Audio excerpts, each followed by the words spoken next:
Fix that within 24 hours. And if I win, before I get into the office, I will have that war settled. 100% sure. Ukraine-Russia war. Do you think he'll be successful doing that, Brian? I think absolutely not. That he's got two things going for him as a foreign policy president. One is that I think he's unpredictable enough, and I think he's sly like a fox. He wants people like Putin and Kim Jong-un to think of him as a very unpredictable guy. You never know. He's not controllable. He's his own man. I really do believe that a lot of those people think, well, I don't want to piss him off because he might just do something irrational. And I think he's aware of his impact when it comes to that. But I also think at the same time, I wouldn't be surprised. I'll make a prediction. I wouldn't be surprised. Well, first of all, on the assassination stuff, I don't even think it's cloak and dagger stuff. I think when the left comes up with this catastrophic narrative that if he gets elected, we'll never vote again. If he gets elected, it'll be the end of our democracy. There are enough cuckoo birds out there that are terrified enough to do something drastic. We know that we have a lot of people that are not stable. So that's a pretty interesting way and pretty good way to get somebody to take a shot on him. Finally, I think I'll make a prediction. I think Trump will, it's very possible that Trump will say, hey, Putin, let's make a deal. And if the Russians balk, it's very possible that he will give Ukraine the kind of weapons that the Russians cannot afford to fight. It's going to cost the Russians a whole lot of material, money, and personnel. And he'll just keep upping the ante and go, you want to make a deal now? How about now? How about now? Okay, all right, guys. Oh, God.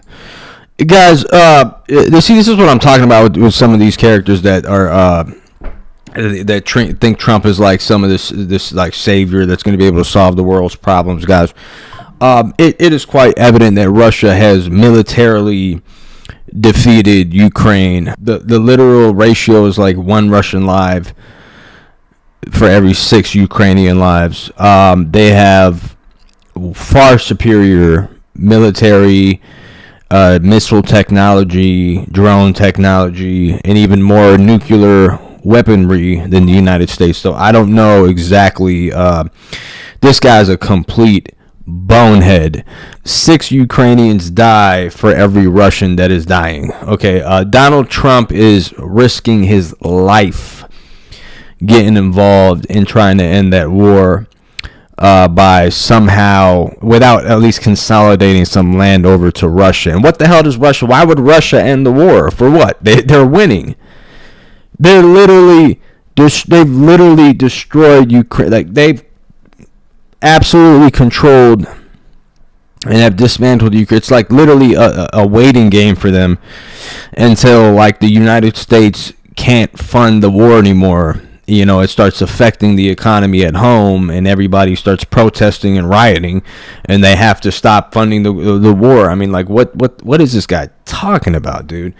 I don't see this ending at all for Russia. I mean, Russia is literally in a very prominent position when it comes to this conflict. They have the upper hand. Stop. These guys are complete clowns, man. They actually think that Ukraine could retrieve all that land back, you know, from Russia, which is nearly impossible unless they want to risk another 1 million lives. That's my prediction. I think he's got, people forget how significant the Abraham Accords were. They forget that this guy actually created an alliance and is responsible, probably indirectly, to an alliance between Saudi Arabia and Israel. Nobody else has been able to do that. The guy gets stuff done. So that's my take. He's never done. Dave, do you have final thoughts on this before we transition away from this story? Well, look, I mean, if anybody has looked into the history of the Ukrainian-Russian conflict at all, I'll just say this. Vladimir Putin has wanted to make a deal the whole time. The whole time. What's his name? I always butcher his name. He's like Norwegian or something, but the head of NATO, Stoltenberg or something like that, he said, in his own words, he said that Vladimir Putin told NATO that if you just put it in writing that Ukraine will never join NATO, he won't invade. And he bragged about how he said, no, we won't be bullied around by Vladimir Putin. So we said, screw you, we won't put it in writing. And then Vladimir Putin invaded, okay? What the entire war in Ukraine is about, and I think far too few people in America actually know this, what the entire war is about is that the Russians have determined that it is their red line that Ukraine cannot be a part of NATO. Now, I know in our American head, you might hear that and go, hey, what? They should never get to tell us what we're allowed to do or something like that. But all I'm saying is think about it like this. Can Mexico join China's military alliance? Fuck no, they can't. There's no way we'd allow that to happen. When the communists tried to put nuclear weapons in Cuba, Jack Kennedy said he will blow up the world if they do that. Because, sorry, that was our red line. We cannot have your weaponry in Cuba a few miles off of our coast. We're taking that as a preemptive nuclear attack. And he meant it. And then he got on the phone and he made a deal, and we pulled our missiles back from Turkey, and they pulled their missiles back from Cuba, and we went on. This was Vladimir Putin's point. You can't have your military alliance in our biggest, most strategically important next-door neighbor. Now, I'm sorry, but that is reasonable. That's a reasonable request. And that doesn't mean that you love Vladimir Putin or that you're sworn loyal to him. To just say, hey, why the hell are we even expanding our military alliance to Ukraine? Who cares? And listen, Donald Trump, he always says that war never would have happened if I was president and I would negotiate an end to this. And I got to say, I think he's right about that. I don't think... Yeah, man. So, with that whole conflict, the Ukraine it's a fake, it's literally a fake country, first of all. It is Russian territory. And secondly, there are Russians in Ukraine that, Putin wants to reconnect with, culturally. They're not even, I don't think Ukraine is even a culture. There's no such thing as Ukrainian culture. It's absolutely fake. And the reality of it is, it was a NATO Western-backed country, I don't even know what you want to call it, a front, in order to continue having Russia as, public enemy number one when it comes to the world stage. And they've demonized Putin. They've done a great job demonizing Putin and President Xi and all these people that are a threat to American hegemony.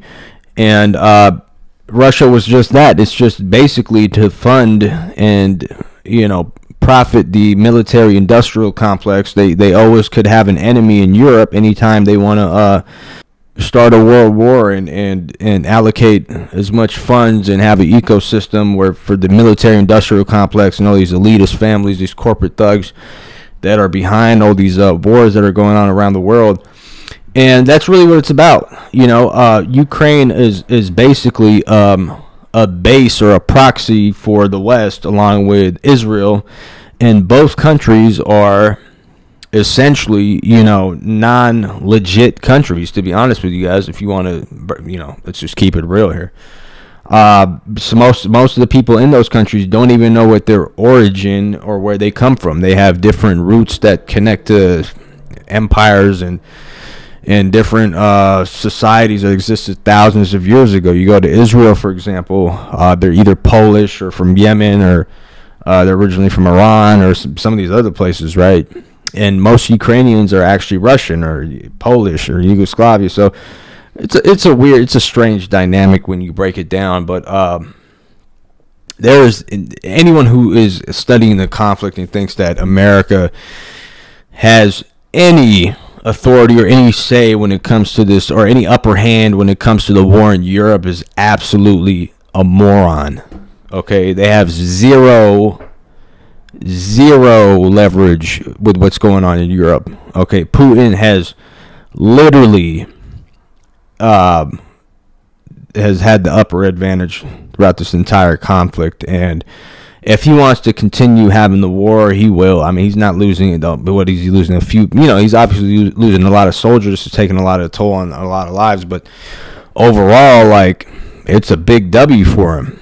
And Russia's a huge country. You can't just nuke the place to hell. They have nuclear bombs as well. In fact, I think they have the number one, the highest amount of nuclear weaponry in the entire world. So they're at like 3,400 nuke heads or something like that. Even I think it's around 6,000 nuke heads versus America, where it's like 4,000 or something like that. So I think the war would have happened if he was president. I think he will negotiate an end to it. I don't think he's right that Hamas wouldn't have attacked Israel if he was president. That seems kind of ridiculous to me. But he's right. If the Ukraine war could be over tomorrow if America wanted to negotiate a peace to it. Vladimir Putin's been trying to the entire time. So in other words, what you're saying is most likely Trump's going to be able to pull it off. I think, well, the question there becomes, who does Donald Trump put around him?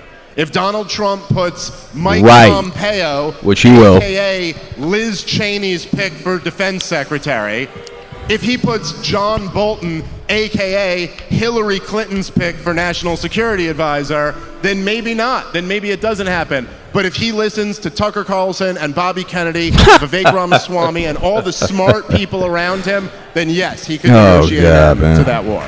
Yeah, they got no say when it comes to none of these people. Tucker Carlson, Dana White, and all these people he brings on stage have literally zero authority when it comes to anything to do with the government or any type of military influence with anything, guys. Okay.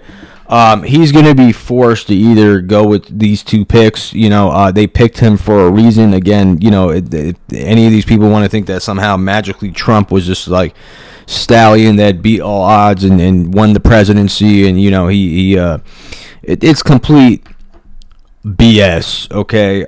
Trump is, first off, the guy's not, he's not that bright. Let's just keep it all the way real. He doesn't know shit about the Constitution. I bet you if you ask him a question about the Constitution, he won't know what the hell is in it. Right? I always want to listen into his court cases and just listen to him watch, ask all these stupid ass questions that he probably, doesn't even know anything about. The guy's going to be, if you guys think the deep state and the establishment is just going to allow Trump to win and make all these changes happen that go against what their agenda is without a fight, or at least burning cities down like they did in Ferguson and all these other events that happened throughout during his presidency, and having an entire coronavirus situation. So if you guys think that they're going to sit around and just allow that to happen, you absolutely don't know what's going on. They are not backing down from this shit. In fact, I even see it that to an extent to where Trump might actually imprison him during his presidency. There might be a couple more possible assassination attempts. Everybody had that big question mark on J.D. Vance and where the hell he came from, and some of his ties that were a little bit unordinary, and it seemed more establishment like some of the people that he was involved with. So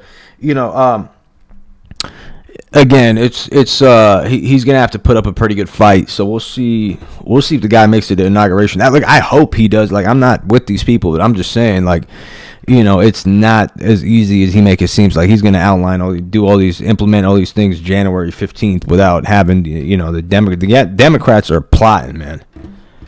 The establishment, the deep state, these people have billions of dollars and they are violent as hell. They are plotting. So